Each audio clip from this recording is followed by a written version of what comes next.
Unknown caller.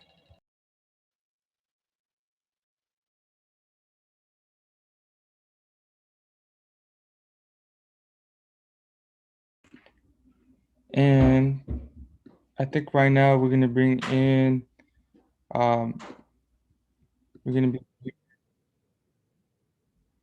Maritza to be speaking in about the 580 Cafe.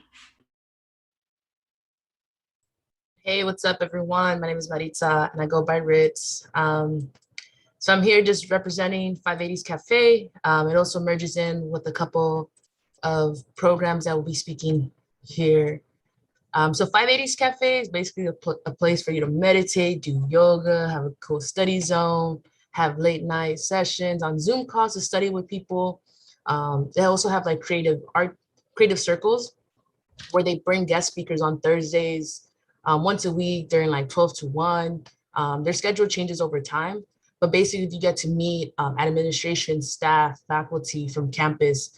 There have been a couple folks from CCCP who've been in these creative roundtables, and we get to ask them questions, whether it's just like, how do I make an appointment with the counselor? Like, I'm confused about navigating through my UCLA portal. How does this all work? And a lot of these things are new and confusing for sure when it's your first time, first day at a new space. So we try to tap into already services that are on campus, but just creating that like platform outside when you're kind of just like, I want to step away from school a bit. I feel very overwhelmed. I want to go somewhere that's not on campus, but it's around campus. So 580's Cafe is literally located at 580's Hillgard at St. Albans Church. The space is open, like it's not like religious affiliated, it's around religious spaces, but it's kind of an open space for folks to come through.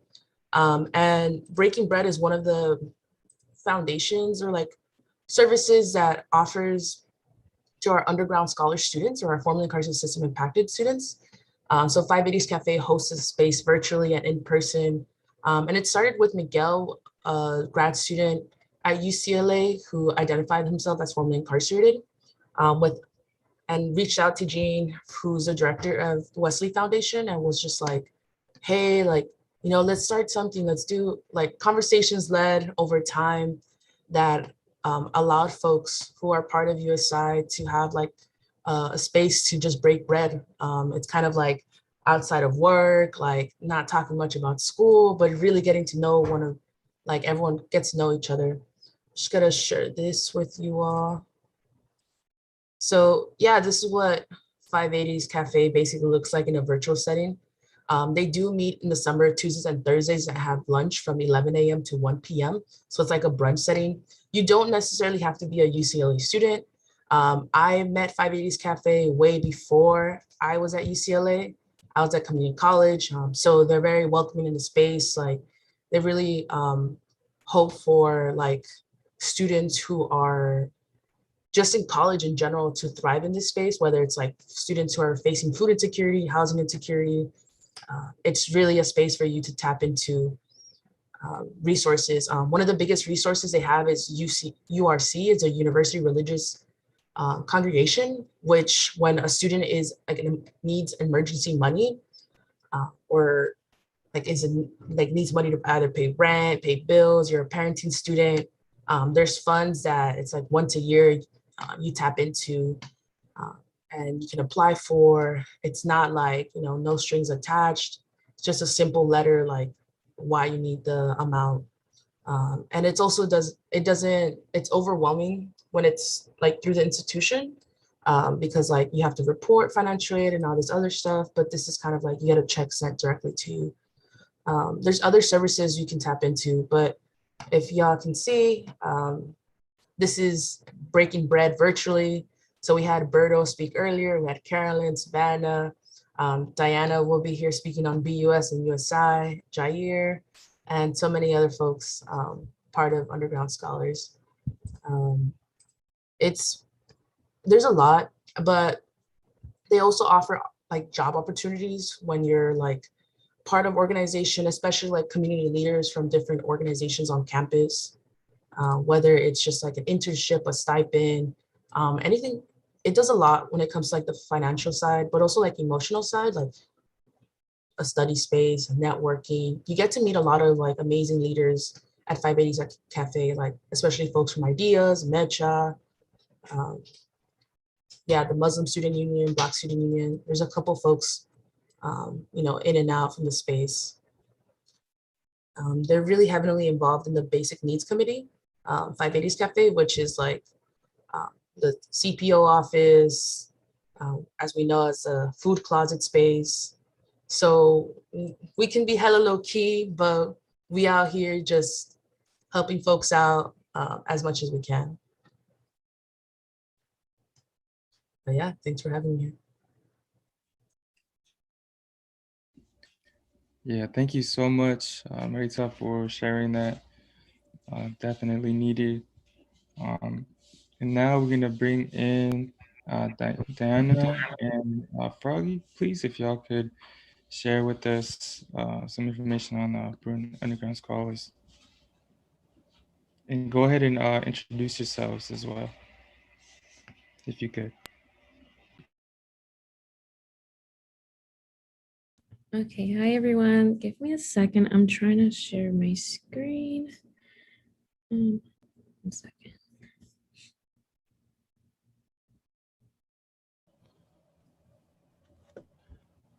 Okay.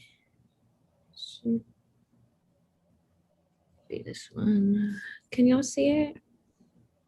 Yeah, we could see it. Okay, so hi everyone. Good afternoon. My name is Diana. Let me show my face because I feel like that makes a difference to building community here. Okay, actually, never mind. I can't figure it out. But hi, everyone. My name is Diana Rivera, and I am a student staff at the Bruin Underground Scholar Program.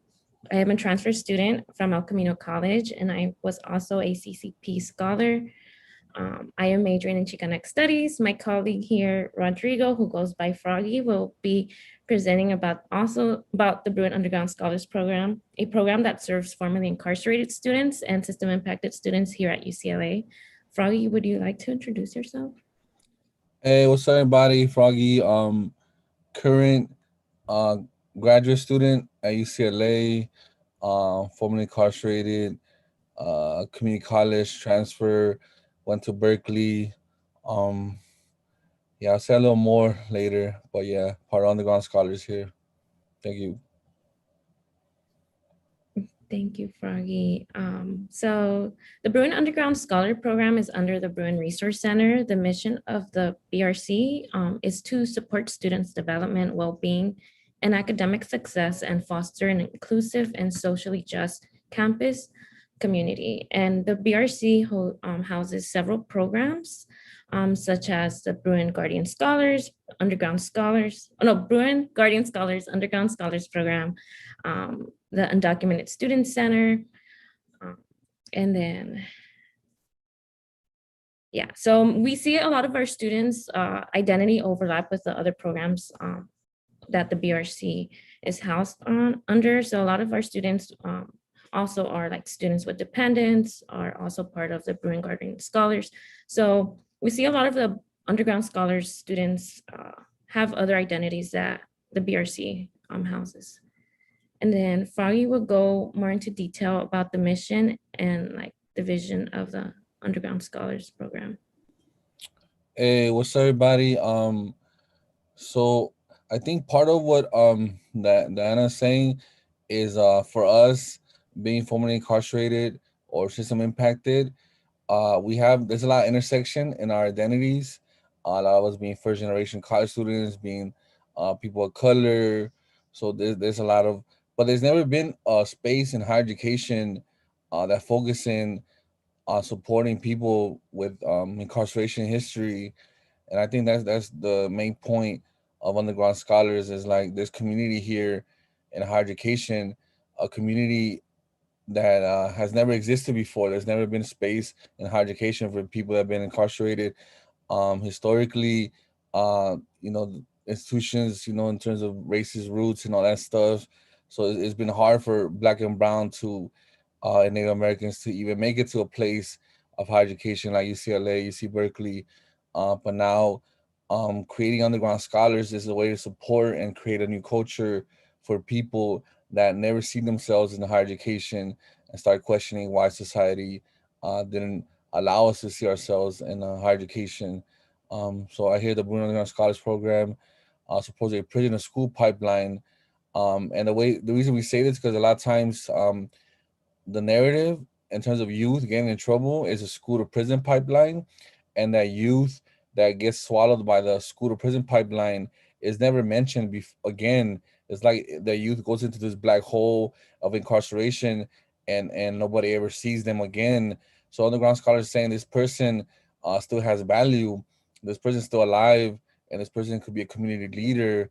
So reversing, creating a prison to school incarceration to higher education program, because the way people incarcerated are labeled, we're trying to shift that image, and we're trying to say, like, you know, higher education uh, is an opportunity for anybody, regardless of your background, to succeed and create space for you. So that's part of the mission, and visions, access, equity, and opportunities. So also, like, for us is like creating a healthy space, like a space where people won't judge us, and well, we understand each other in terms of our hardships and our upcomings. And it's not to romanticize, like, oh, I was incarcerated, or I'm from this hood, or whatever. It's kind of like to celebrate a new culture, like kind of like a victory lap, in a sense. Like, we made it this far, we were able to overcome a lot of these obstacles, and a lot of people that have these obstacles, we try to create an image for them that you too could be in a place like UC Berkeley, like UCLA. And just because you're currently incarcerated or formerly incarcerated or system impacted, doesn't mean you don't belong in a place like UCLA. So that's part of our vision, for people to start seeing themselves in these places. Thank you. Thank you, Froggy. And lastly, the services we offer for our students is that we have one-on-one appointments with BRC staff. So if you want an appointment with Froggy and I, or with our director, Valeria, you're able to book an appointment with us. Then referrals to on and off campus resources, such as if you're facing food insecurity, housing issues, you could always contact us and we could support you with that. And then we also offer community building socials and employment opportunities. And then lastly, this is our contact, our email. You could also find us on Instagram, but this is our contact. I'll put it also in the chat if you have any questions or want to know more about the program. Yeah, and I think one of the main takeaways is if you're struggling, you're not alone. We have a lot of people here, part of different centers, different groups that are here to support you. Shout out CCCP and everybody that put this together to let people know you have a community, so you don't have to feel like you're doing this by yourself. So, yeah, thank you.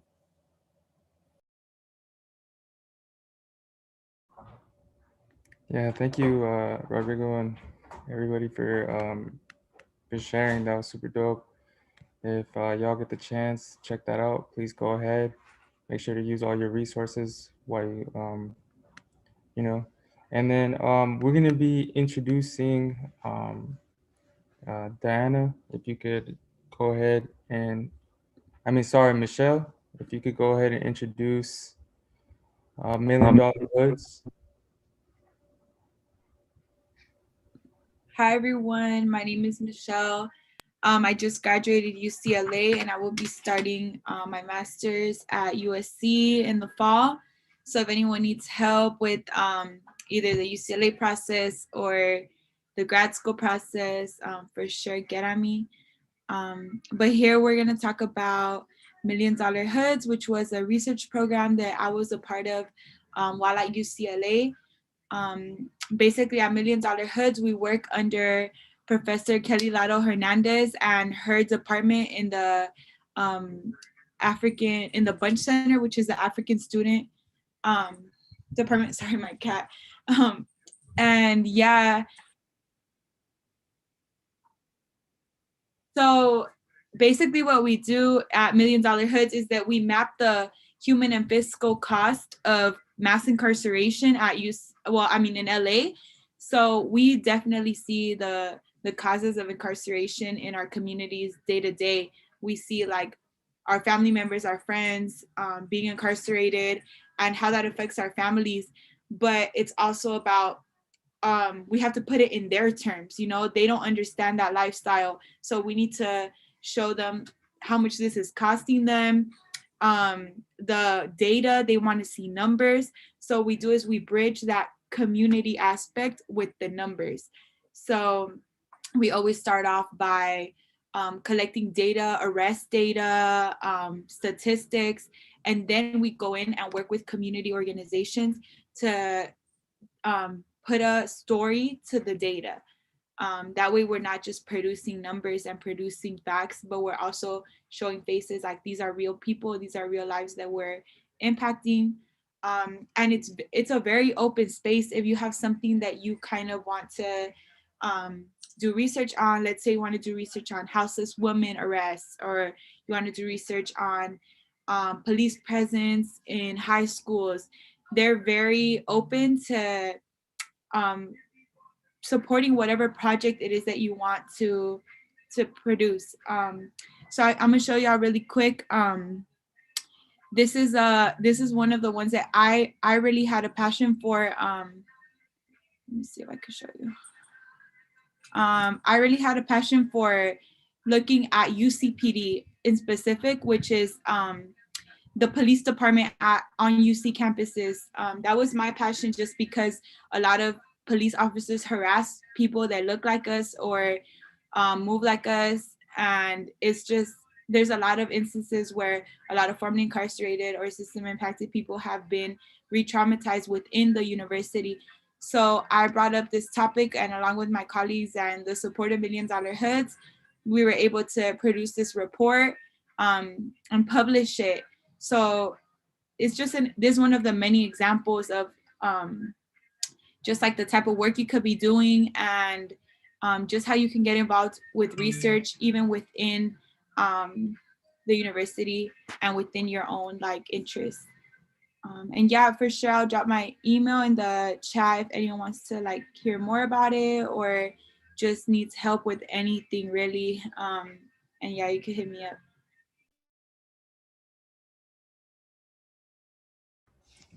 Yeah, thank you, Michelle, for sharing that.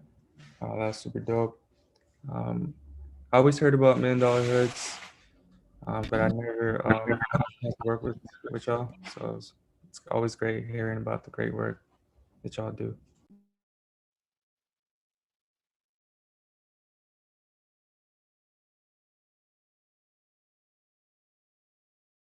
I think your audio's off, Bobby. Sorry. Dang, the whole time. Yeah, I was saying thank you for talking about $1 Million Hoods, Michelle. I love the work that y'all do. I always wanted to get a chance to work with y'all. Unfortunately, I didn't, but it's always great to hear the great work that y'all do. But coming up next, we're going to be having Alex Armando speaking on UCLA prison education. So go ahead and take it away. Yeah, good afternoon, y'all. Unfortunately, Armando wasn't able to make it today, so I'll be presenting real shortly on prison education program. So if whoever's sharing screen, if I could have someone share the screen, just because my computer doesn't allow me to, I'm sorry for that technical difficulty. The link that I just dropped, there it is. There we go. Sorry about that.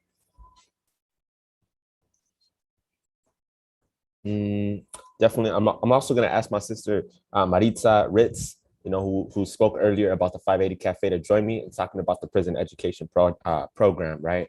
So I'll just go a little bit into it. So first things first, UCLA's prison education project was launched in 2016, right, by Professor Breon Bain, who is an award-winning professor, a really dope dude.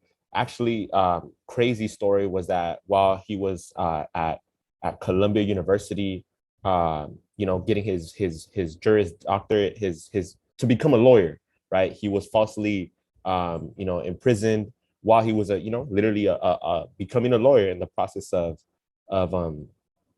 being a lawyer, right? He was pulled over he was harassed by police, and they accused him of a crime that he didn't do. So since then, he kind of dedicated himself to create different, to make sure, you know, he creates programs like this, like Prison Education Project, to make sure he gives currently incarcerated people the skills and the knowledge to make sure that they advocate for themselves, that they have legal representation. So a lot of the work is, you know, going inside of the prisons, the juvenile detention centers, the facilities, and providing, the community in there the resources that they need and giving them legal services. So that's part of that. But it was launched right in 2016 by students of the University of California.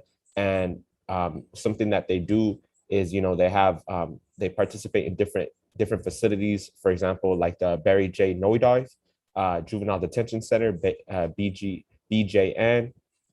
You know, aside from that, they also go to Camp Scott, Juvenile Hall Camp Scott, which is CJS, which is a facility for young women, and as well as the Custody for Community Transition Reentry Program, CCTRP, Correction Facility for Women.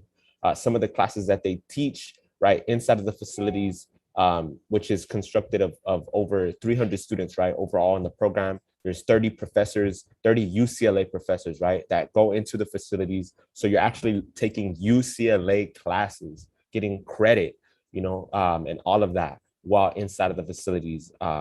So some of the classes are, like I said, narratives of change, narratives of justice, narratives of agency.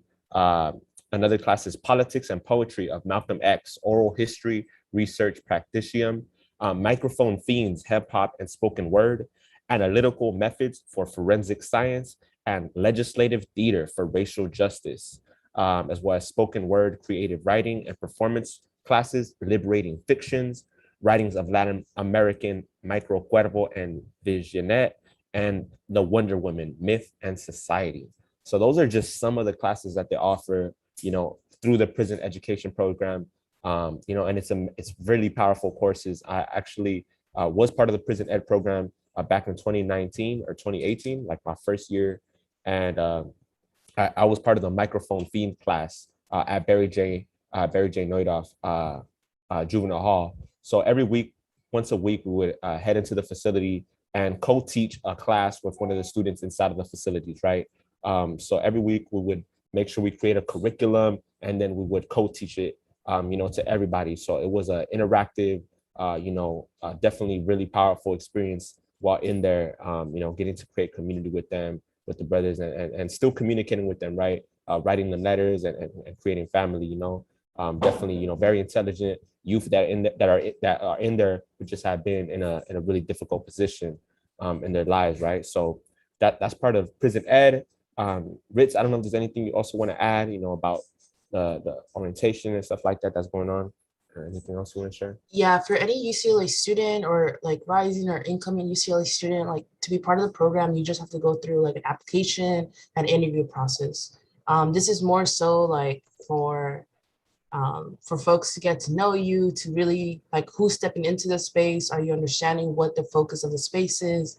And honestly, it's amazing. I took the Justice Legislative Theater course and the, what is it? I think it was like open mic poetry.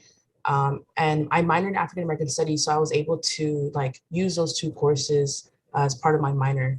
They're under the African American Studies and the World Arts and Culture Department, so they get to collaborate a lot with the WAC professors who are there.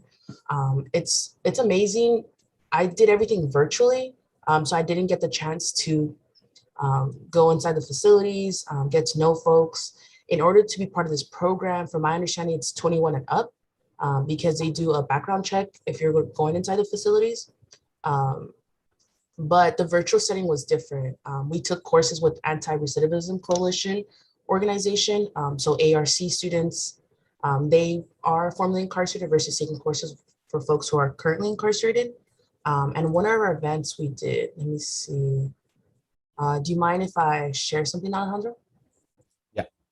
All right, just gonna, let's see. So we did an event called UCLA Prison Education Program Spoken Word Workshop, and it's called like Connection Beyond Confinement. A lot of it like was written, led by students, and someone did the artwork on this, and like every piece came into play, people talking about their personal life, who they are, what's it like for them to be like system impacted or formerly incarcerated. A lot of it's like doing group projects with folks, being part of a community. And I feel like a lot of it's like intersectional. You might have some students in the class who don't identify with either groups, but a lot of it's like, oh, you know, how to be an advocate for the community, right? Like, what am I doing through arts, creative arts, spoken word poetry to help the community, or even uplift the unspoken community narratives. So I think it's very powerful and beautiful. Armando Tellez, who's the assistant director of the program, is also a co-founder of the Underground Scholars Initiative. So it's always like a full circle. Like, we're all like interconnected. We're all doing similar works on campus. So it's amazing to see how far the program has gone. We also have Sani, one of our keynote speakers, right? The first keynote speaker that we had, who helped launch Prison Education Project, Professor Bay. So you're seeing how it's all connected and how we're all kind of making sure we advance, abolition, as well as supporting, currently incarcerated and formerly incarcerated people, right? We're all kind of just circling back, and we're all united right here, literally right now, right, in this event. So that's beautiful. Something about, if someone could share the screen again, I'm sorry, about prison ed. If you are interested in being part of prison ed, like Maritza said, you have to do an orientation. The orientation, someone could share the website. I'm sorry, y'all. Give me a second. I'll put it right now. Thank you so much. Get involved, if that's okay. Yeah. Involved. Oh, I'm sorry, courses and programs. So in order to be part of prison ed, you needed to attend the orientation. The orientation just passed, if I'm correct. They were advertising it there and stuff like that. But the courses offered this year are actually, sorry, not that one, I'm sorry. They have the fall 2021. You can go up again. Sorry about that. Fall 21. Can you scroll up a little bit? Go to courses and programs, but don't click it. Go below. Exactly. Yeah. Thank you. So the courses this fall 2021 are going to be World Arts and Cultures 1 and Justice Studies by Any Media Necessary, Tuesday and Thursday from 10 a.m. to 11:50 and Friday to 11 a.m. to 1 p.m. travel. So that's, who's going to be teaching it. Professor Dave Gendry, Professor Breon Bain, which is the founder who I was talking to you, hands down, one of the best professors I've ever had at UCLA or just in our whole educational journey. Super amazing dude. Someone showing love. Maritza showing love, Professor Claudia. David Gear is really great too. He's part of the WAC department, and he has also led like a lot of projects through the Fallon Museum. Claudia Pena she has her law degree. She teaches classes at the law department, from my understanding. So they have like 3 amazing, like kick-ass people. They have an Instagram they recently launched. So I'm gonna drop that too. So y'all wanna like follow, keep yourself updated how to sign up to the courses. But that's also the flyer there. It's very just being attentive of your emails and seeing when your appointment for your interview or application to submit. Let me drop their Instagram page. Yes, and please email them. We'll drop Armando's email right now, and please email him if you're interested. Once again, this is mainly for UCLA students, current UCLA students that are interested in teaching this class. So for many of you that are in community college right now and really want to come to UCLA, this is an opportunity for you, right? If you have been inside the facilities, right, as an inmate or as someone that was incarcerated, right, now going back and being able to empower and to show as an example to the youth in there, to the different people in there, is really powerful. So definitely take advantage of that. And there's different type of programs like this in different Cal states as well. Prison education projects like Cal Poly Pomona has some, as well as Bakersfield, and a lot of different Cal States and some UCs now have things similar to this. So as you're applying to transfer, look out for some of these programs. All right. All right. Thank you so much. And that's pretty much it. Yeah.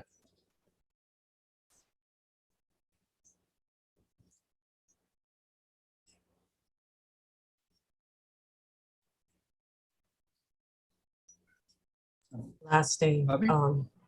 Whoops. Oh, go ahead. Go ahead. Oh, they're having their Beyond the Bars this year. So if anyone wants to like submitting proposals of Beyond the Bars, it focuses on like empowering folks who are formerly incarcerated, system impacted.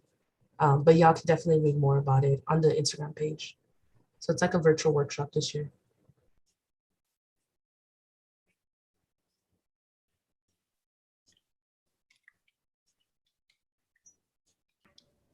So yeah, I want to thank all y'all again for sharing those resources. That was super dope. I know a lot of people are going to benefit. And just thanks again for your contributions, for everything you guys do for the students, for what the students do and staff. So thank y'all again. So now we're going to kind of move to a little quick, panel just for those that are still here with us. Maritza, Michelle, Froggy, Diana, anyone that was able to hear to represent about the different spaces and organizations that you have, right? So Bobby, I don't know if you want to speak up. Yeah. So so this is a question for our panel. Just if any one of y'all want to answer this question, I'll go ahead and introduce, the organization you're representing, how your organization, works with FISI, and more specifically, helps FISI pursue higher education. So the first question is going to be for Alejandro. I'm gonna go ahead and shoot it to you first. So how does your organization advocate for FISI? Is there work being done at the community college level? Yeah, well, in terms of our organization, it would be this one, Center for Community College Partnerships. So we have this program, FISI, that you're all attending right now, but just something I really want to highlight is that this is one event from us, CCP, but this is a year-long program that we have. CCP has the Scholars Program, and our application closes on August 23rd. So if you liked this event, and you like what's going on here, the empowerment, all the love, right? Please join our program because we're going to provide peer advising, which is, students like me, like Bobby, like Zuleika, that we're student, workers, CCP scholars that will be able to support you in the transfer process by helping you brainstorm your personal insight questions, working on your UC application, right? As well as make sure we introduce you to resources like scholarships, get you connected to clubs, to networks, get you information about your school that you're interested or your major, right? We also get you connected to admissions, as well as we provide wonderful events year long where we get to kind of regroup and make sure we put you on game about financial aid, DREAM Act, scholarships, and different stuff like that. And that's open for everyone, but like I said, the FISI one, the component that we have right here is for FISI students and stuff like that. So that's kind of how we do that. And we do that by outreaching and connecting with community college, transitioning minds, community college clubs, rising scholars, clubs, so kind of like underground scholars, but in the community college levels and inviting to events like this. So thank you for everyone that's joined us today and everything. So that's how our organization does that, CCP. And yeah, so the next question I want to ask is for for $1 million hoods, for the students and scholars, that individuals who are involved with that, is what is some advice you could give FISI students to help them open their higher education and to transfer? Yes, I think that would be me. So I did a program with $1 Million Hoods. It's called Big Data for Justice. It's a summer internship. They didn't offer it because of COVID this past year, but I'm pretty sure they're gonna offer it again. Basically, it was like a program that we did over the summer, and we learned how to work with data and code and do mapping and stuff. And every Friday we would take a field trip somewhere in LA. So we would go to like Chuco's Community Coalition. Like we would go to different places in downtown. We would walk around LA and identify the ways in which like the city is anti-houseless. And we would just do things like that. And it would be community members as well, not just UCLA students. So that would be a good program to get involved in and like get your foot in the door, not only with UCLA, but also with like coding and like data, working with data. There was people who were of all ages, like all backgrounds. People drove in from OC everywhere just to do that program. And I think all these programs that like Alex and Maritza and everyone are sharing are such a good way to get involved. I'm not a transfer myself, but all my transfer friends did triple CP, and y'all are like the most badass people I've met at UCLA. So if you're thinking about transferring, I would say for sure get involved with triple CP and just try to be on campus as much as you can. Like that's my other word of advice. Like me applying to grad school, I would just go sit at USC. Like get yourself in that mindset, get yourself in that mentality of like, okay, I belong here, I can go here. It don't matter if you go buy a coffee and read a book, like just put yourself in that place and you're gonna end up there, you know. Like at UCLA, I would go sit there and like run or like sit down and eat something, you know, and you just start believing it, like, you know what, I belong here, I'm gonna go here, like period, you know. So yes, exactly, manifest it. And yeah, put yourself in that space because we belong here too. Hey, that was powerful. I appreciate that. Yeah, that was really powerful. Thank you for that, for giving that advice to the students and everybody listening. So for the third question, I'm going to be asking it to UCLA, the Bruin Underground Scholars, and it's going to be, what is your favorite part about being in an organization that you're in? Like, what's your favorite part?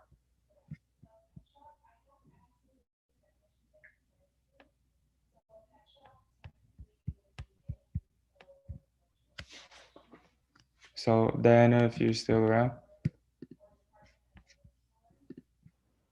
Do your Froggy? You're Or still here with Froggy, us? still around? I think they actually just left us, y'all. Oh, okay. Yeah, I'm sorry about that. I don't mind sharing. I used to work with him. Oh. I'm an alumni, so yeah, working with Bruin Underground Scholars is amazing. So it was, I think we started off with, it was John, Berto, and then like Valeria, who's the director of the program, like the part-time director. And I kind of got recruited later. And I think it's amazing working with them because the program officially launched back in spring of 2019, or fall 2019. So we're kind of like starting from scratch.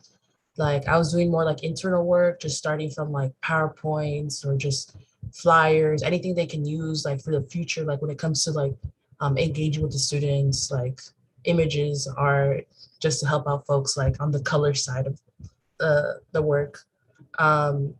Working with them, there comes barriers, as in like, you know, folks who don't identify or don't understand the community, like explaining to them why we need space on campus. And I'm pretty sure like what is it, Michelle here is also was a co-chair of USI, so I think she already doing some of the work when it comes to like, you know, we're here from spaces, people don't understand us, they don't know how we speak or how we interact or how we approach things, because of what our, like, you know, who we are as people or like just our backgrounds. So space, just being present is very important. Those can be like the barriers. The positive side of it is like knowing that there's support, like through the Bruin Resource Center, we were able to launch this program. So that's pretty much what I can share. And I'm pretty sure Froggy and Diana can share a lot more because they're currently there.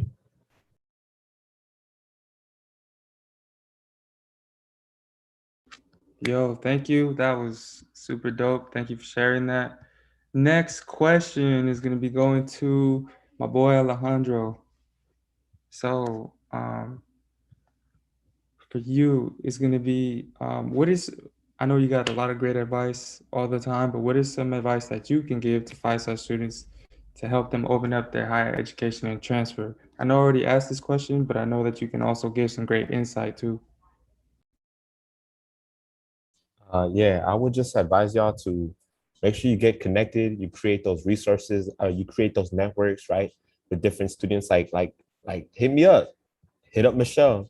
You know, hit up Maritza, hit up Bobby. You know, like we want to make sure like we're connected. Like you want to come to UCLA, we'll get connected with a UCLA student, right? And that was kind of the whole point of our Bruin kickback, right? As well as our peer advisor circles at the end. Like we want to make sure we're here to support you. Like find a mentor and advisor.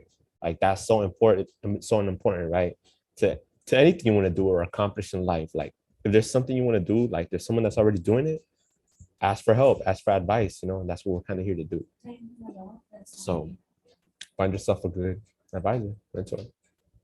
And if you need one, we got you, CCP.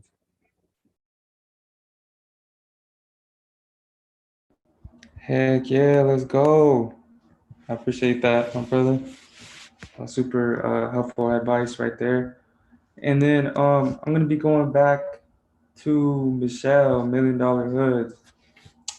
So also, what is what is your favorite part about being in the organization that you're in? I know again that I've asked some of these questions, but I know that you could probably give some helpful advice or insight. Yeah, so like Rich said, I was also part of Underground Scholars for my whole time at UCLA. I would say out of $1 Million Hoods, and just to keep it real with y'all, that's honestly like if y'all trying to get financial support, research is where it's at. Like doing research, you're gonna get paid good. Like they got money. So if you're trying to do some valuable work and then like also dip your toes into some cool skills, that's the cool part about programs like $1 Million Hoods, that they will pay you and they don't believe in like you wasting your labor for free, you know, like you're gonna work and they will give you good money. So that's what I like about it. They respect you and they value you as a student worker and as a researcher. And being part of Underground Scholars as well, like the opportunities that I got with Underground Scholars is crazy. Like we got to go to New York for free. We meet so many people. I do not believe 100% that I would have gotten into any grad school had it not been for these programs. Like I really met so many like big names and dope people. And also more than anything, just like a family, like a community. I still hang out with my friends from Underground Scholars all the time. And like those are lifelong friendships because it's so hard already navigating like college, much less without people who understand what you're going through, you know, like if you have someone who's incarcerated and you have to like leave class to, you know, take a car, like you gotta go like drive up to like Wayside on the weekends or something, you know, like having people who understand what that feels like and like those pressures and struggles during the lowest times in your educational career is like priceless. So I definitely think like these organizations, like I would not be where I am without any of them. Let's go. That's what's up. Thank you for sharing that. One of the questions that we actually don't have written down, but I think would be a great question, maybe for Maritza, for the Bruin Underground Scholars to answer, would be like research-wise, because I know that a lot of times we come into this educational system, we come into UCLA, and research can seem scary, or we don't even know what it really is. I would like to ask, like, what's your experience with research, being in Bruin Underground Scholars and just the Underground Scholars Initiative and all that? That's a good question. I've never done research at all at UCLA. A lot of it was like being part of initiatives or programs launches. But I do know like through 580's Cafe, when you have like a proposal and then there's a couple of USI students who've been able to tap into that they kind of like I don't want to say like fully fund, but they kind of tell you like if you want to, like you have a proposal of like, if that focuses on like formerly incarcerated system impacted students, then like by all means, like they review it together and then they're like, oh, we can potentially fund you just as you like as an intern to do this project or this research. That's one. Research through the program, there's still like, small launches, there isn't like a research side on the program. I know it's a statewide one, like there's other chapters at UC, like Irvine's doing great work, San Diego. I think the only chapter of Bruin Underground Scholars that hasn't been launched is at Merced. I don't think no one has yet identified at Merced a program out there. But we kind of like the program is like mainly for like services and resources. Not as much as the research side, but there are students such as Michelle, Alejandro, who do the research side. Yeah, thank you. I appreciate the feedback on that and just sharing your insight. And maybe we could have Alejandro and Michelle also talk about research in general, just being at the UC and how like that's always talked about and how some people are fortunate enough to get into that research. Yeah, I could speak about my transfers, like my research experience, just because I did research at UCLA. We got like different programs on campus, specifically inside of a program called AAP, Academic Advancement Program. And AAP has like an office inside of that building, and it's called the Graduate Mentor and Research Program. And the Graduate Mentor and Research Program, there's different like little research cohorts inside of there. There's the Educators for Tomorrow research program, as well as McNair, as well as the Bunch Research, Community Social Justice and Community Development, as well as like the Undocumented Bruins, like which is a research program for undocumented students, and basically all of that. So yeah, there's like a whole different types of research programs right there, and it's a really good way to get experience. You're paired up with like a PhD student, a master's student who's doing research, and they help you develop your research program. And I'm gonna share something about research. I used to think research used to be like basically an old white man with a lab coat with crazy hair, looking like from Back to the Future, like a crazy scientist doctor looking at like analyzing like like cells, and stuff like that. I thought that was only research, but research could be whatever you want. Like research could be like like the effects of lowriders in the community, right? It could be about like analyzing from like incarceration rates amongst indigenous peoples. It could be about how undocumented communities are contributing to the economy in MacArthur Park, right? It could be like whatever you want, whatever it is. It could be about like dogs and their effect on like the human body and mind and soul. I'm sorry, I have my dog right here just because that's it's a doggy dog world. Research is me search, definitely. And I also want to invite my sister Mai to this conversation, just because she's not part of the panel, but that's my sister. That's my powerful sister, who's a McNair research scholar, who's also putting in work for research.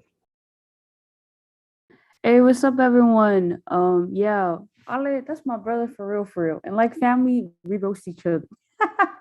So much love to my brother. We go way back 4 years ago when we did NPI. So it's another webinar hosted under CCCP, centering on Native Americans and PIs. And if y'all are interested, August 12th is when we're gonna have that program. But much love. First of all, just thank you for the space and the honor, and just y'all sharing your gifts. For my homegirl Michelle, like she's playing humble with it right now. She's a badass, if you will, and just man, y'all are in a great community. with Triple CP, and just really kinfolks who will go to the trenches for all of y'all. I see my OGs, I see Claudia and Jewel, much love. But yeah, during my time at UCLA, I was fortunate to be one of the McNair scholars, where my research was on uncovering and addressing anti-Blackness in the Pacific Islander community. Because first things first, like, we love Black culture, we love the music, we love the slang, the yeah sis, but when it push comes to shove, crickets. So but I did want to touch upon like the importance of like research, what my brother said, how decolonializing what we think research is. And it's not like like the lab coats, the prop. Yeah, it's just you really, like the PIQs that we talked earlier about, is really recentering your stories and your narratives and storytelling. The storytelling is indigenous to all of us. I mean, even roasting, from an academic, it might, they might undervalue, but it's a form of knowledge, of exchangement, that when you roast people, that it's tapping into a skill of you being witty, the ability to think strategically, and really like right away. And to translate that in the academia world is only to find out that as POCs, or beyond that category, that dang, like our ancestors, like we've been about that business. So recently graduated alongside my brother Michael, with shout out to my other brother Bobby. Man, it's all crazy, man. I remember him because 4 years ago when we had the talent show for Triple CP, I remember Bobby and his big ass guitar. And Michelle is right, like these are really folks like for life. And we're really blessed to say that, man, through the thick of it. I think that's a TikTok meme right now, but man, through it all. So just love and blessings wherever your purpose is at life, and just know that we got you. You got to do the work. That's one thing I had to learn. It was like, oh yeah, I forgot I had to do the work. But a cool pathway. Thank you, Ali.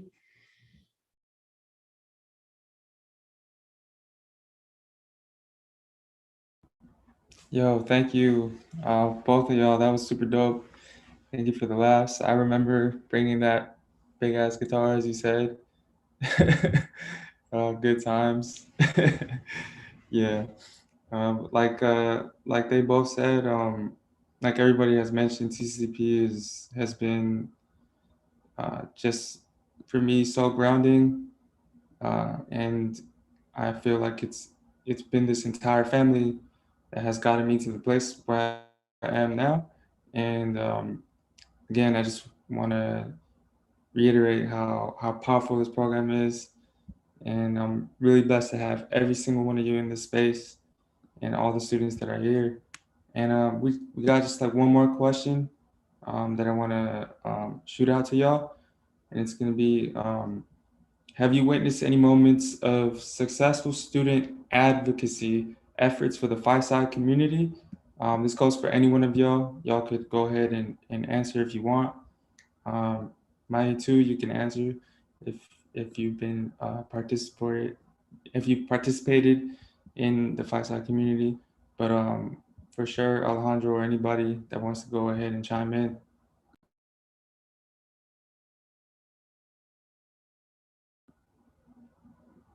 Again, the question is, have you witnessed any moments of successful student advocacy efforts for the FISI community?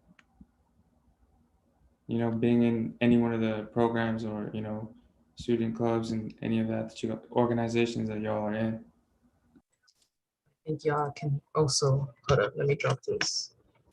I wasn't there to see the start or launch of Underground Scholars, but I've just heard stories. And luckily I've gotten the chance to kind of like interview our students or members who are part of Underground Scholars and who were there from the start, the beginning, the launch and everything, and just interview them and just upload them on YouTube and just ask them like, you know, what makes Underground Scholars so important to you? What was it important for you to be part of this group, or why was it important to show presence? And I feel like just hearing USI members tell this story, I see like, because this was like Zoom calls, I see them like reminisce so much about like just being in the space, like how important it was to build community. Like, I think one of the individuals who stood out to me the most was Raven. When she shared about her experience, was just like, yes, like I'm a parenting student.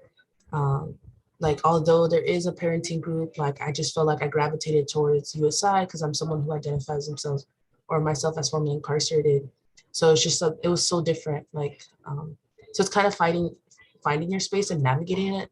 I feel like it was just so beautiful seeing like this organization sprout from Berkeley to different chapters. And there's always new things coming along, like just culture, beyond the bars. There's so many people becoming involved. So it just becomes a ripple effect.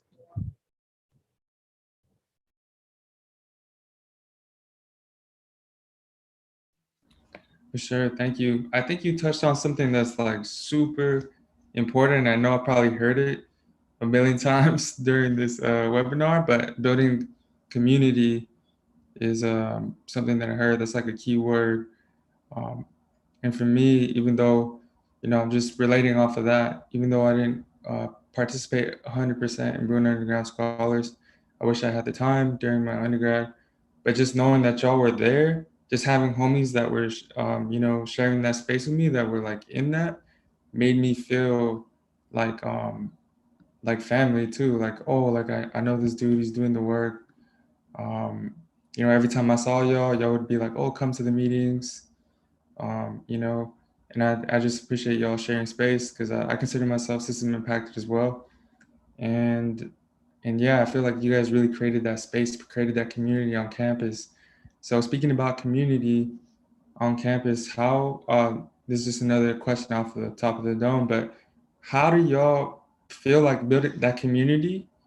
You know, how do you feel like that helped you navigate, you know, spaces at UCLA or at different universities? Any one of y'all could answer. I'm just gonna step in. But before like I answer that question, like don't feel stressed of not, you know, participating 100%. Because I feel like there's always folks doing stuff behind the scenes, like Michelle was part of Million Dollar Hoods and like she started the No UCPD on campus. So there's people doing like a lot of things behind the scenes. And I think I just want to say this too to any other student who's formerly incarcerated. Just because like you can't make it to the meetings or you aren't like producing things, because that's like how I feel like that's how we like institution settings, like it's always producing something. Like sometimes you need space for yourselves. Like there's some people who don't want to have that, like, you know, don't want to be recognized as formerly incarcerated. I don't think there's nothing wrong with that. Like if it's something that it's your identity at the end of it, like you get me, like you're the one who's going to open or disclose anything you want to share to people. So that's, yeah, I just wanted to clear that because we try to make it as sanctuary or safe for anyone who doesn't want to identify themselves. I appreciate that. Thank you. I think one thing, you know, that USI and being involved in these different spaces is like to not be afraid where you come from, to like rep that shit hard as hell, to be you, and it's okay to be you. Just because like, man, when I finally found like Underground Scholars when I got here in 2018, like no one knew what was up. Like, you know, like I felt like I couldn't speak like how I usually speak. You know, I have to hold professional and I have to speak, you know, or like whatever. Like, nah, like, you know, until I found Underground Scholars, like they knew what time it was. Like I just walked into this space and like, you know, just the way you even handshake, like you show some love, right? Like, you know, you shake someone's hand or they come in for the hug or like, you talk about something that you grew up and they automatically know. You don't have to explain that stuff. Like that just felt so good and so validating.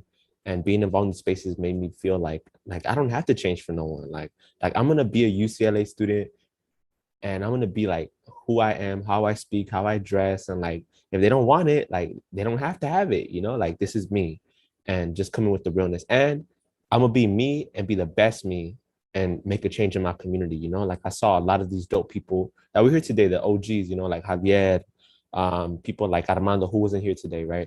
Who you know, like these older cats from USI, the founders that were like going into grad school, PhDs, masters, going into Harvard, and we're fools. We're literally like formerly incarcerated, system impacted, and like that, like they they were amazing, and they look like just like my homie, like my brother, like my cousins, you know, that are in and out, you know, that like, and what, like I could be myself and do amazing stuff like that.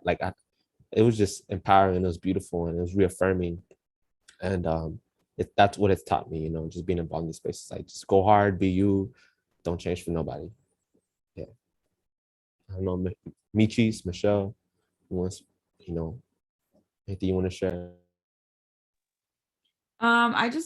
I think everything y'all said is so good. I did want to touch a little bit on the No UCPD Coalition. I totally forgot about that, but Rich reminded me. I was like, you're welcome, fool. Literally, like, how can I forget? I think that's such a big student victory, like just the creation of that organization, or like that coalition.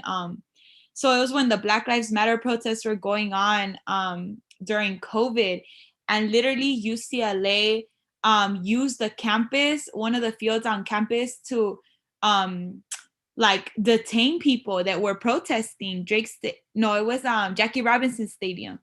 And literally, like, a lot of us students, we were all like, no, like we're not gonna support this school doing this, you know.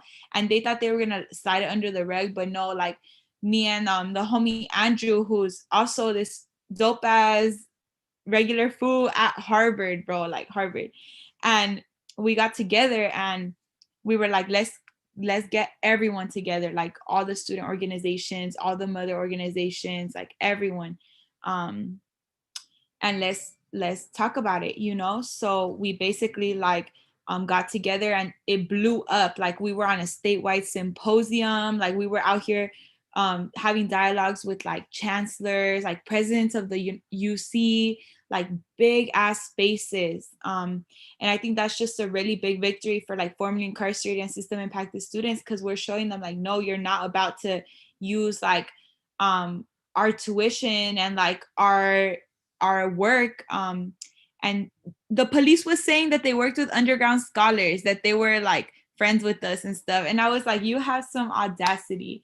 But yeah, like definitely things like that are like big victories for us, because we're making the campus safer and a better place for like when all of y'all go there, you know. And when you get there, I definitely think y'all should yeah, get involved with that.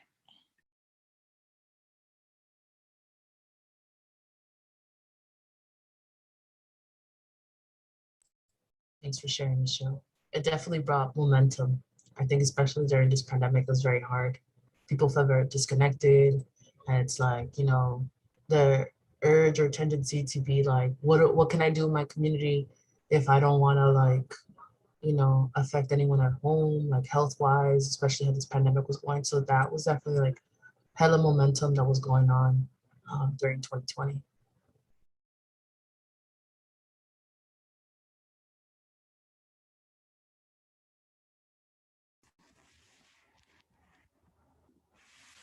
All right, y'all.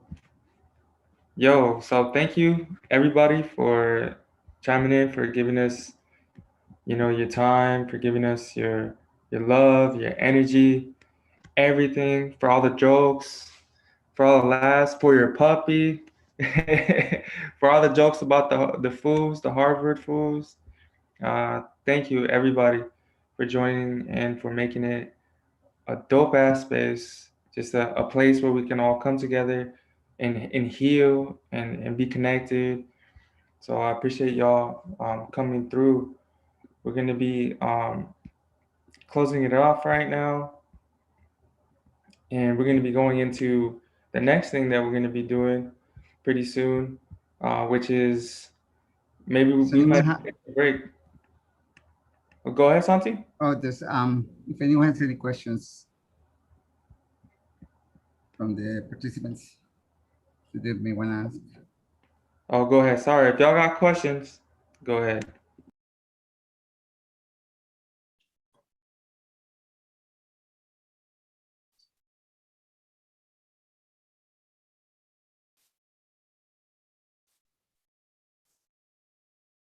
I actually got a question. This is for Alejandro. If you graduate, or if you're not at if you're at the community college, could you still participate in So the programs that you guys are in, or the organizations? yeah, so I'm gonna speak about underground scholars. So underground scholars is in every single UC. Every single UC now has an underground scholars. That's something, I think that's a victory. To speak about the question that you asked earlier, you know, we push to have underground scholars in every single UC. So every UC now has one. And to be part of underground scholars, you don't have to be a student at that university. You can be a community college student that wants to aspire to be part of that that university, right? So all of you right here that are here today, Richard, Dilton, Becky, Stack, you know, Isabel, Gabriela, Consuelo, Summer, you know, Justin, oh no, Justin, right, Suk, you know, all of y'all that are here today, Tristan and Caitlin. I'm naming all of y'all because, you know, I'm not sure if y'all are community college students, but all of y'all could be part of us Bruin Underground Scholars Initiative. And if you are interested, just let me know. I'll add y'all to the group me. Just message me, say, hey, I want to be part of the group me. And that's how the way that we mainly communicate for Underground Scholars Initiative.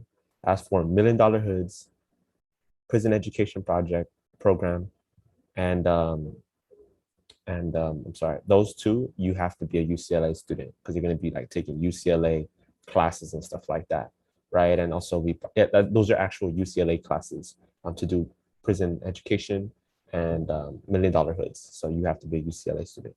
And Bruin Underground Scholars, because it's a program for Bruins that are FISI.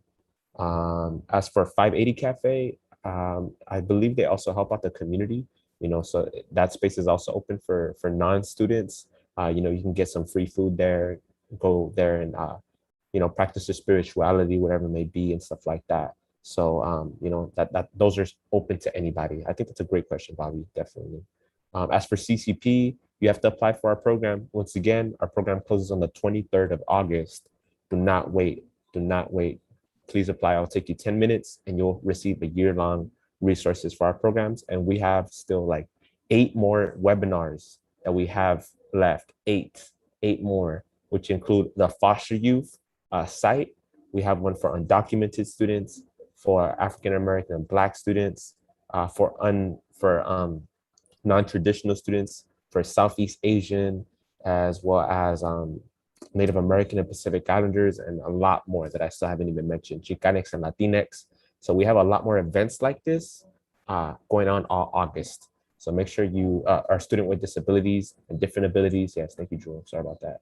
And a lot more, you know, that we have going on this summer that are going to be amazing like this. So please make sure to apply. I'll drop the link right now.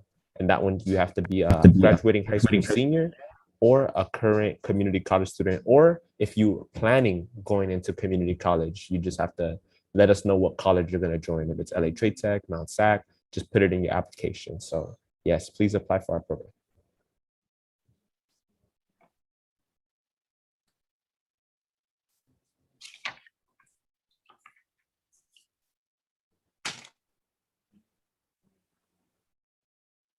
So yeah, Alejandro kind of we were planning on talking about our webinars, and Alejandro just went right into it, just, feeling himself a little bit, which is all good. But just a couple reminders, tomorrow is our foster youth and former foster youth webinar. It's going to be dope. We have some really, really amazing presenters coming through, Tanisha Sanders and Mitzi Milner, and just talking about mental health and whatnot, and also a resource panel. So if you identify as foster youth or former foster youth, and or someone who does, please have them come through. Even if they haven't completed the app just yet, we can always get them to do that afterwards. We want to make sure that people know about the resources.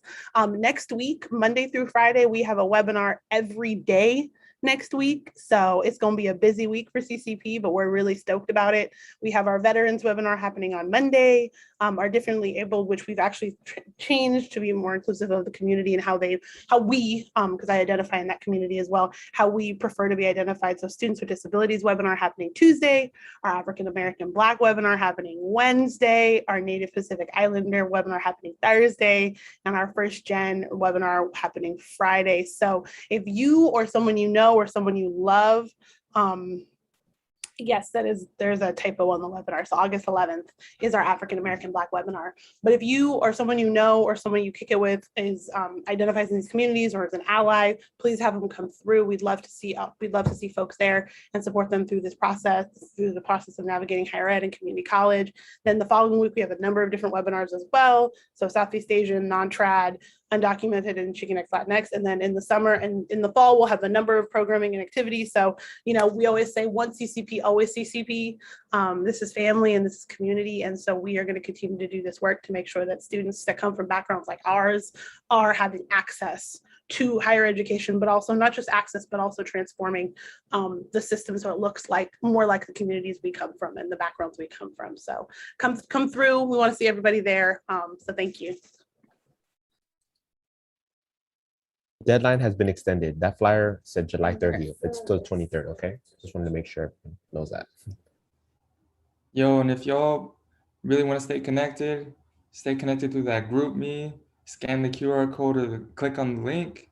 It's a great space where you guys can stay connected. We post updates. If y'all live far or, y'all can't make it to certain spaces, you can always communicate on group me. It's free. Go ahead and add it. Make sure to, click on that QR code and we'll stay updated with y'all. If y'all need us, if y'all need to chime in, check in with through GroupMe.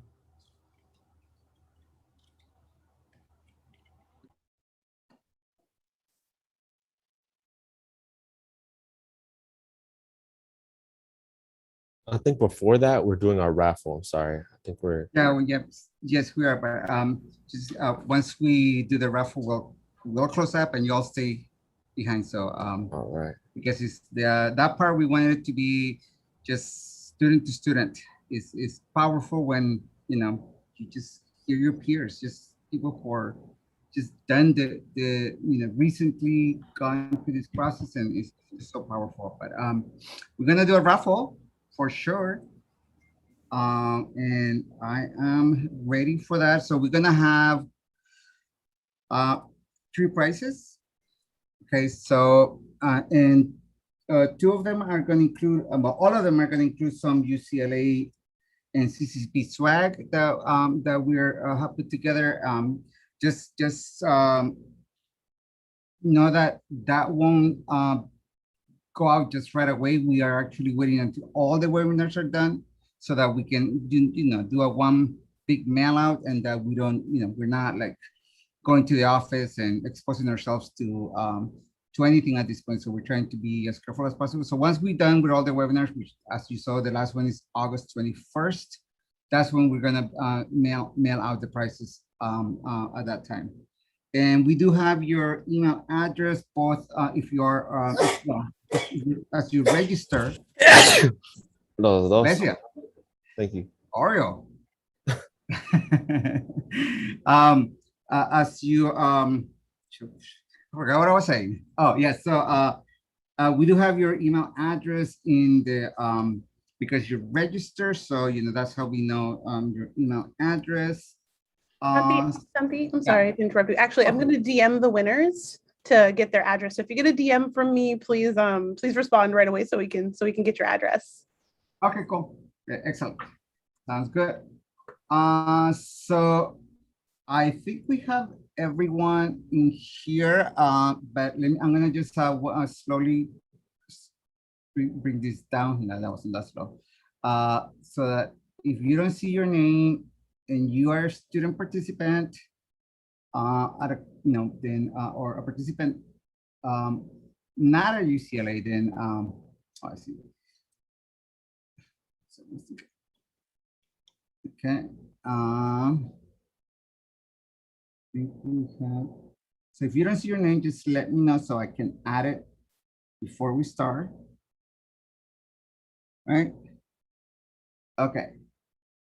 So again, 3 prizes, and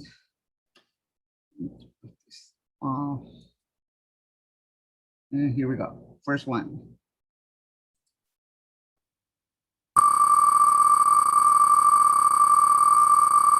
Oh, we're gonna.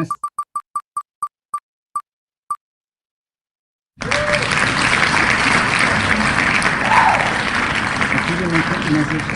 Let me add one more person in here. I think it was not in here. Okay, so let me add it.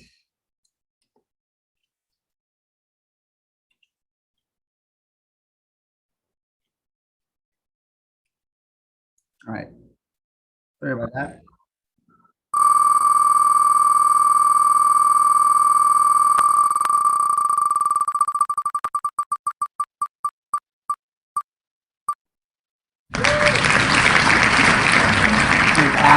First of all, Rodriguez, are you here?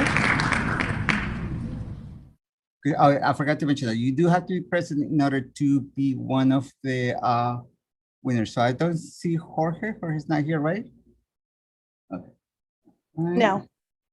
All right. And I forgot to ask Taylor. Taylor, are you here? I think I saw Taylor. Oh, I think he's gone too. Okay. This list. All right. We'll go again. One. There's still 3 prizes.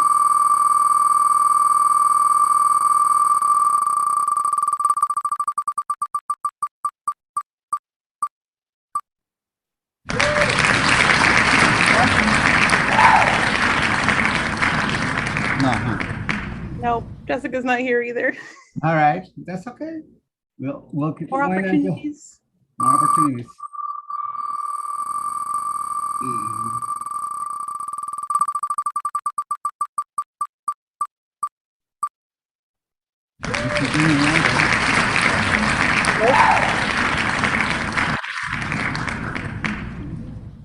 All right, here we go.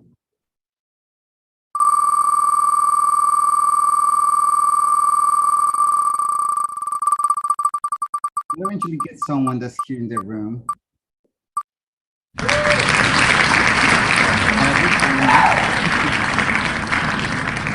Unfortunately, I don't. No, I don't see Michael either. Come on, Somebody's come on. gonna win. Somebody's gonna win. Haha. Diana just couldn't get it.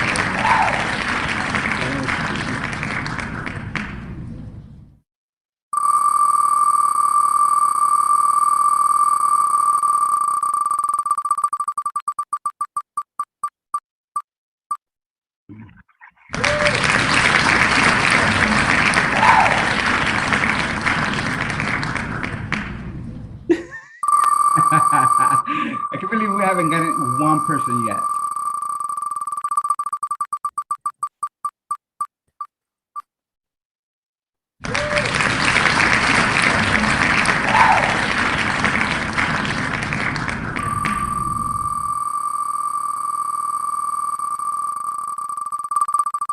Come on, come on, come on.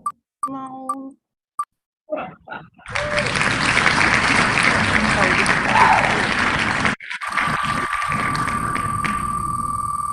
I promise y'all, the prizes are worth it. I promise. The prices are worth it. All right, we did it. Yes. Listen. Everybody, we need a round of applause. We have the first winner after I 20 know, tries. right? Everybody make a round of applause. Show some love. It happened. All right, let's go ahead.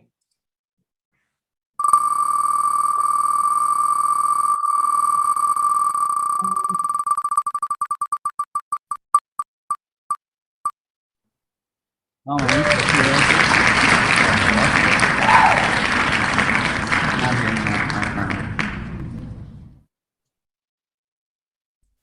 I seen it earlier.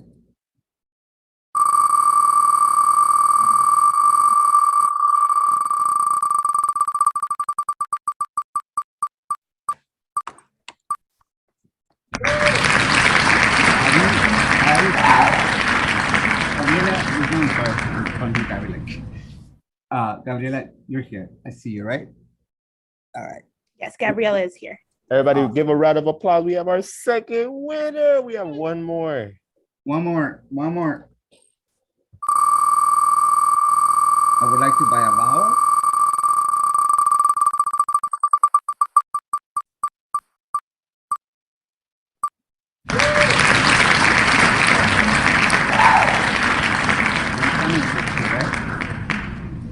Yes, Summer is here. Excellent. All right. So we have our winners. Thank you, everyone. Just Don't leave until you respond to the messages, please, if you won. So again, there's our contact information. And of course, we just want to say, of course, thank you. But I really, really want to say thank you to our student staff. And Alejandro, you know, you've been amazing as usual, and you always come through. Thank you so much. I think this is the last webinar that we are working on together at this point, right? Oh my goodness. We have had a good run, Alejandro. And Alejandro, I want to just tell you, I love you all, but I just want to today just say, Alejandro, thank you so much for all you have done. The things that you do without being asked to do, and the things that you do, you know, you just do it. You just do. You're a natural, you know, just taking care of community. I think that's the only way I can say you're someone who nurtures community and someone who has nurtured me as well throughout this time. So thank you so much for that. I'm gonna cry, but and of course, Bobby, MOC, you know, bro, I love you too. And I know that both of you are just about to go do big things at this point. Just because I know that's exactly what, you know, you were destined to, and you have taken up your rightful place at this institution. And I know you're going to take the rightful place and do the rightful things that you need to do as you move to your next stage in what you're doing. And I just feel blessed that I have shared space for you, both of you, for so long. Of course, this is not the end, because, you know, we still probably gonna do some other things that we need to get done, but I just wanted to publicly say that I know you have made me a better person just by your presence. So I want to say thank you for that. Thank you so much. Santi, we've worked with you for so long. We're starting to look like you.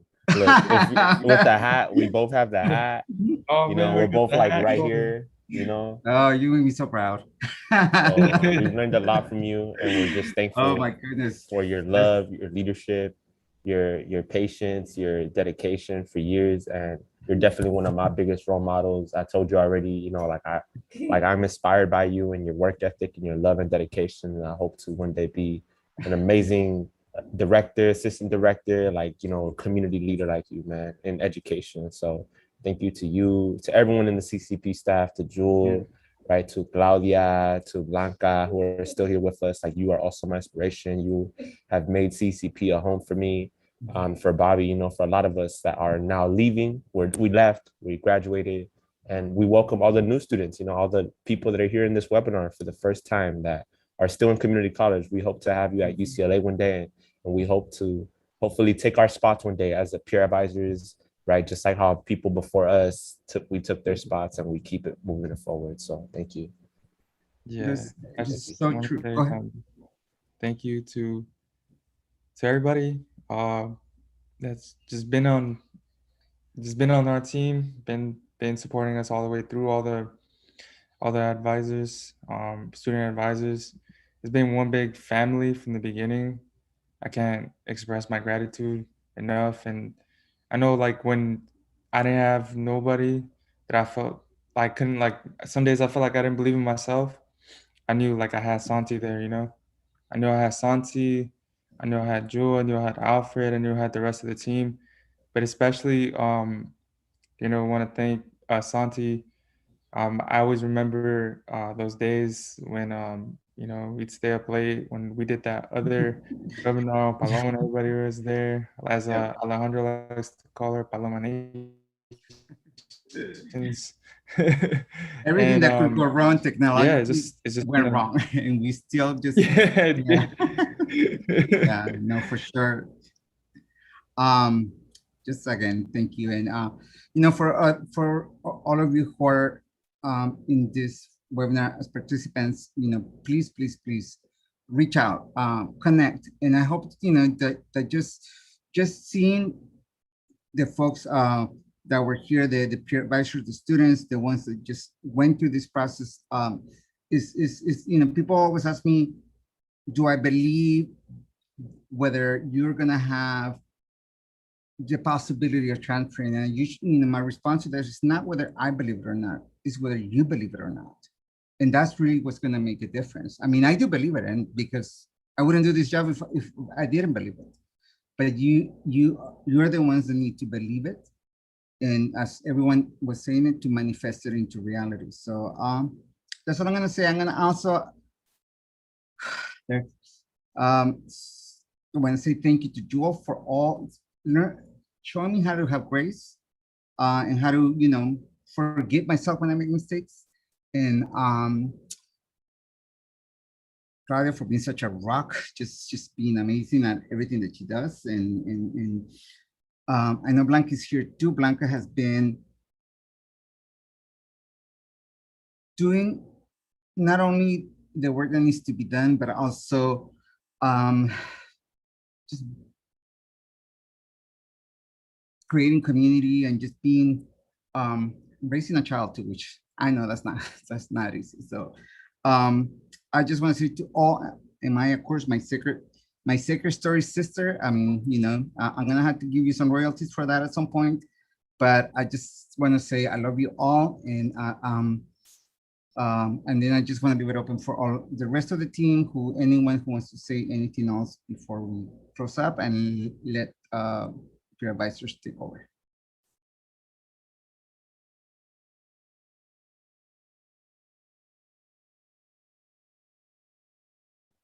Just thank you for sharing space with us today. Thank you for building community, and we're looking forward to seeing you all at UCLA or any of the institutions that you want to be at in the coming years. Don't think that it's not possible. We are living proof. We are possibility models.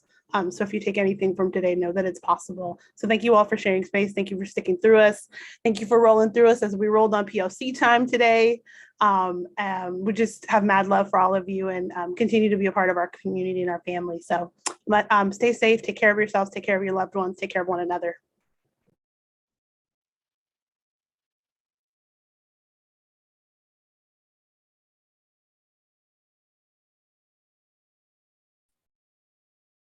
Anyone else? I'm gonna make you host, Alejandro.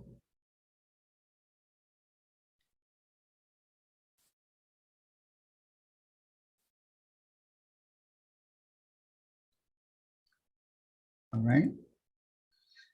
All right, everyone. Thank you for being here, and I hope to see you soon. I hope we connect soon, and much love to y'all.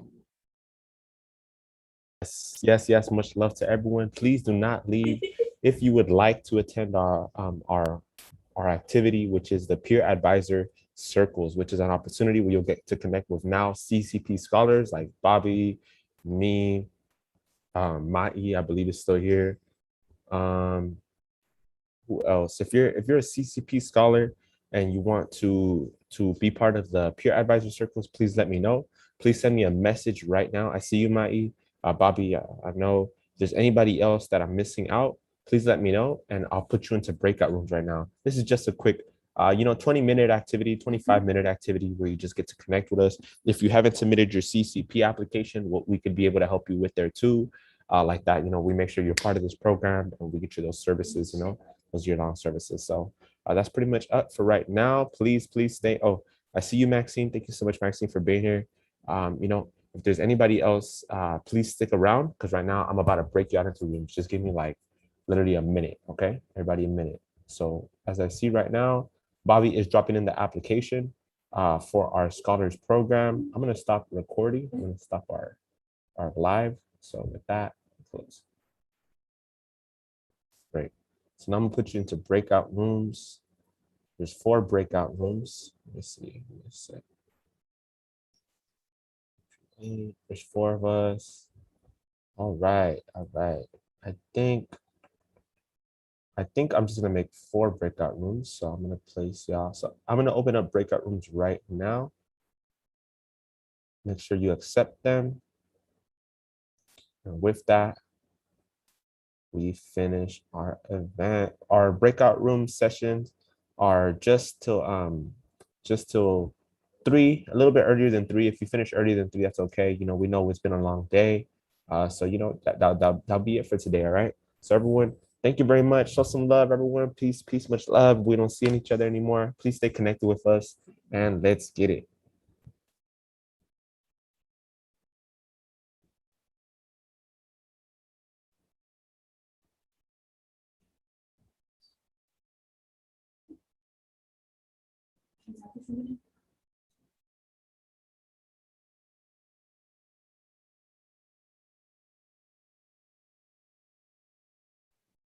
Bobby, if you haven't accepted it yet, make sure to accept your, there we go. How you doing, Richard? What's up, Richard? Much love. Right now we're in breakout rooms if you want to join one of the breakout rooms, okay? And we'll share it's an opportunity to connect with different students and stuff like that. So if you want to join, make sure you accept your admission into the breakout room, right? Richard? Hope to see you there, bro. Estamos. Thank you.